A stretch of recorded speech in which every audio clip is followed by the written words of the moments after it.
2,80,000 का मकरूज हर बच्चा, चाहे सर उसके तन पे कपड़े नहीं है, चाहे उसके मुंह में निवाला नहीं है, नवाज शरीफ और शहबाज शरीफ की विजन की वजह से यह मुल्क मकरूज है। 2017 में 18 में पीएमएलए ने 5.8 खरब खर्चियों में उड़ा दिए। सर कौन आपके ऊपर ट्रस्ट करेगा? आपका एक सॉफ्ट इमेज गया था, क्लीन ग्रीन पाकिस्तान आपने वो जो है वो खत्म कर दिया, ई व्हीकल पॉलिसी आपने खत्म कर दी, बल्कि उसके ऊपर भी आपने कोई बजट लगाया। 70% से ज्यादा लोग जो हैं वो 35 से 40 साल की उम्र से कम है। पाकिस्तान दुनिया में सेकंड बड़ा मुल्क है जो सबसे ज्यादा जिसके अंदर नौजवान है। नौजवानों ने आपके ऊपर ट्रस्ट किया, 8 फरवरी को आपके लिए निकले, उन्होंने हथियार नहीं उठाया, उन्होंने सर वोट की पर्ची के जरिए उन्होंने कहा कि हम इनकलाब लेकर आते हैं। सर इस बजट में आपने उम्मीद तोड़ दी है। मुझे फाइनेंस मिनिस्टर बताएं कि इस बजट में उन्होंने नौजवानों के लिए क्या रखा है। जब उन्होंने आपको वोट नहीं दिया तो आपने क्या किया कि आपने पढ़े लिखे नौजवानों को हथकड़ियां लगा दी, आपने उनके घरों के ऊपर जो है वो माओ और बहनों बेटियों को उनके सामने आपने उनको घसीटा, आपने उनको जेल में डाला, कोई इंजीनियर था, कोई डॉक्टर था। सर इनको एहसास है पीएमएलएन को, पीडीएम को, कि 1947 के बाद मुल्क से सबसे बड़ी हिजरत पाकिस्तान से होने जा रही है और आपका ब्रेन ड्रेन हो रहा है। ये सर यहाँ पे ऊपर हॉल के अंदर यूनिवर्सिटी के स्टूडेंट बैठे हुए हैं, आप इनको ये बताना चाहते हैं कि आप अपनी मर्जी से वोट की पर्ची डालेंगे तो हम जो है आपके लीडर के ऊपर जो है उसको 31 साल की रातों रात सजा दे के काल कोठरी में बंद कर देंगे। अगर आप अपनी मर्जी से वोट डालेंगे तो आप डॉक्टर यास्मीन राशिद जैसी, आलिया हमजा जैसी, बुशरा बीबी जैसी खवातीन को आप सड़कों के ऊपर घसीटेंगे, आप उनकी इज्जत के उसमें केस के अंदर आप हाथ डालेंगे, सेल्फ रिस्पेक्ट को खत्म कर देंगे, कभी डिजिटल दहशतगर्द करेंगे, कभी कहेंगे कि इल्ड इन्फॉर्म्ड यूथ है।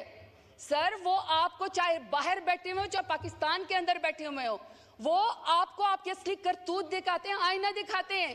अगर आपको आईना नहीं पसंद, अगर आपको आईने में अपनी शक्ल नहीं पसंद, बदसूरत लगती है तो अपने करतूत सीधे करें, आईना मत तोड़ें। आप पाकिस्तान के नौजवानों को मायूस मत करें। इमरान खान के लिए आवाज उठाते रहेंगे। सबसे बड़ा उम्मत मुस्लिमा का लीडर है, पाकिस्तान का लीडर है। जो शख्स, बार बार कहती हूँ सर, जो शख्स रियासत की कैद में कह दे कि मुझे डरा हुआ देखना तुम्हारा ख्वाब रह जाएगा, ऐसा शख्स नाकाबिले शिकस्त होता है, वो पाकिस्तान को लीड कर सकता है। Sir I am sorry to say, लफ्ज़ तो बड़ा सख्त है लेकिन खुसरों का लिबास पहनने से भी हुकूमत नहीं चलनी है। शुक्रिया, शुक्रिया जी। ज़रताज गुल साहिबा। बहुत शुक्रिया स्पीकर साहब। बिस्मिल्लाहिर्रहमानिर्रहीम, इय्याका नअबुदु व इय्याका नस्तईन।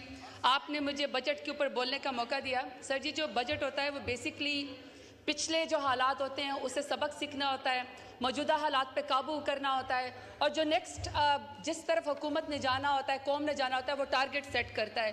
तो बेसिकली जो इस दफ़ा अभी ये पीएमएलएन ने अपना बजट पेश किया, तो सर ये इसका टेन्योर का तो पहला बजट है, लेकिन ये पिछले 35 साल से हुकूमत करते रहे हैं तो तजर्बा इनका बहुत ज़्यादा है। इसलिए फिर मैंने स्पीकर साहब इनका पूरा बजट पढ़ा। पूरे बजट में जो कि 19,000 खरब का एक इंतहाई खौफनाक बजट है, उसमें पता चला कि महंगाई, सूद, बेरोजगारी और सर इनके अपने इकोनॉमिक सर में लिखा है सर मजमूई तौर पर गधों की तादाद में जो है वो इजाफा हुआ है।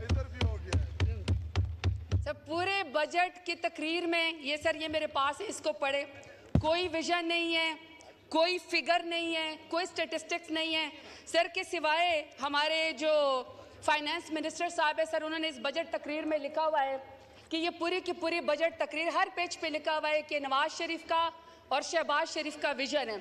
तो सर इनका जो पहले वाला विजन मैं ज़रा आपको ये बता दूं कि नवाज शरीफ और शहबाज शरीफ का जो विजन है वो मुल्क को स्टील मिल का खसारा 206 बिलियन दे चुके हैं, PIA का खसारा ये 622 बिलियन दे चुके हैं, बिजली का खसारा ये 2.7 ट्रिलियन दे चुके हैं, सुई गैस का खसारा ये 3 ट्रिलियन दे चुके हैं, मेट्रो बस का जो कि लाहौर का है और पिंडे का है, और इसमें मुल्तान शामिल नहीं करी क्योंकि मुल्तान जो है वो बंद हो गया है, अपने इकोनॉमिक सर्वे में लिखा है सर 35.5 बिलियन का खसारा नवाज शरीफ और शहबाज शरीफ का जो है वो विजन है। फिर सर खुद ही कह रहे हैं कि इन्फ्लेशन 38% पे अफरात ज़र बढ़ गई है, जो कि हम 11% पे छोड़ के गए थे, रिजीम चेंज करके हमारी हुकूमत को गिराया गया था।